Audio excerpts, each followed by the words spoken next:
डीमार्ट एक ऐसी कंपनी जिसने पिछले 5 सालों में अपने इन्वेस्टर्स को 300% का रिटर्न दिया है। एक ऐसी कंपनी जिसने बिग बाजार, रिलायंस स्मार्ट जैसे बड़े बड़े बिग जायंट्स को पछाड़कर आज इंडिया का नंबर 1 रिटेल कंपनी है। क्या आपको पता है, डीमार्ट जब किसी नए शहर में अपनी शॉप ओपन करती है तो बहुत बार तो उनके ट्रकों को शहर में आने से पहले ही आग लगा दी जाती है। व्यापारियों के दिल में हमेशा यह डर बना रहता है कि अगर उनके शहर में डीमार्ट आ गया तो उन्हें अपनी दुकान बंद करनी पड़ जाएगी। तो चलिए जानते हैं इस वीडियो में कि डीमार्ट कैसे एक नए शहर में अपना बिजनेस इस्टेब्लिश करती है।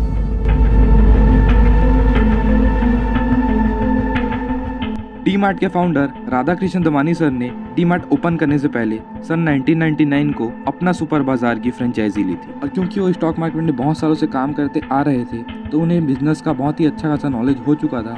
और जब उन्होंने अपना सुपर बाजार की फ्रेंचाइजी ली तो उन्हें समझ में आया कि इनका जो बिजनेस मॉडल है वो उतना खास है नहीं। इसके बाद उन्होंने डिसाइड किया कि वो एक अपना रिटेल शॉप ओपन करेंगे और मई 2002 में उन्होंने ओपन किया डीमार्ट का पहला store.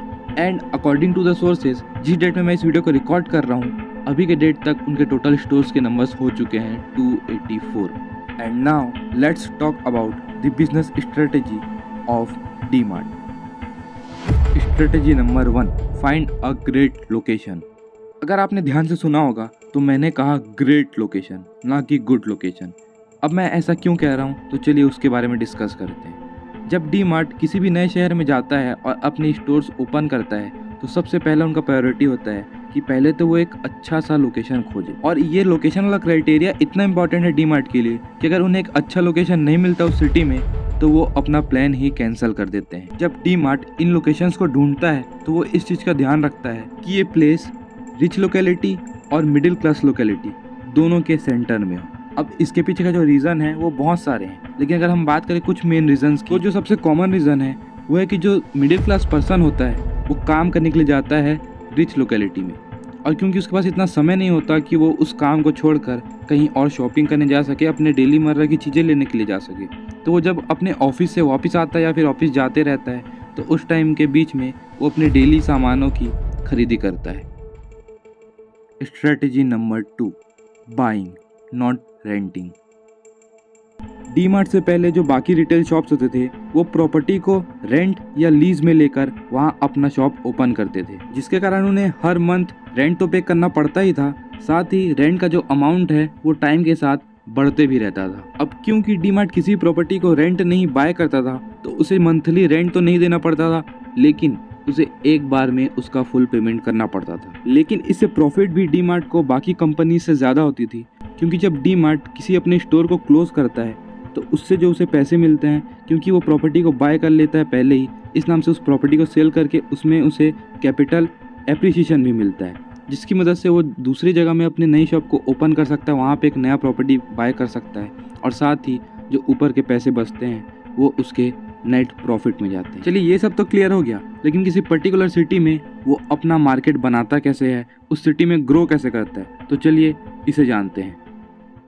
Strategy number 3, psychology of a human being.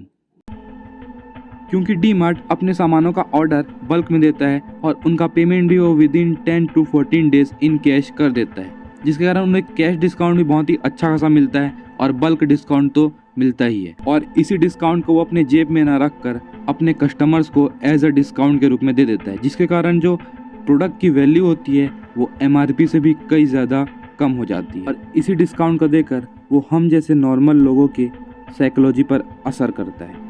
वो कुछ इस तरीके से काम करता है कि जब हमें इतने सस्ते में कोई प्रोडक्ट मिलता है तो हम चाहते हैं कि इस चीज़ को हम ज़्यादा से ज़्यादा शेयर करें अपने दोस्तों के साथ, ताकि हम बता सकें कि हम जो है इतने मुनाफे का सौदा करके आए हैं या फिर हम इतने सस्ते में इस प्रोडक्ट को बाय करके आए हैं जो कि MRP से भी नीचे है। और किसी प्रोडक्ट को जब हम MRP से नीचे बाय करते हैं तो हमें ऐसा लगता है कि हम बहुत ही ज़्यादा स्मार्ट हैं और हम चाहते हैं कि इस चीज़ को हम दूसरों से शेयर करें। और जब हम इस चीज़ को दूसरे से शेयर करते हैं तो हमारे माइंड में डोपामिन रिलीज़ होता है, जिसके कारण हमें बहुत ही अंदर से एक हैप्पी फील होता है। और ये हैप्पीनेस का लेवल डबल तब हो जाता है जब हम इसी डिस्काउंट को अपने दोस्त को भी हमारे थ्रू दिलवाते हैं, क्योंकि हमें लगता है कि हमने उसे उस डीमार्ट तक पहुंचाया है तो उसे हमारी वजह से वो डिस्काउंट मिल रहा है, तो इससे हमें और अंदर से खुशी महसूस होती है और हम इस तरीके से कहीं ना कहीं डीमार्ट को प्रमोट करते हैं।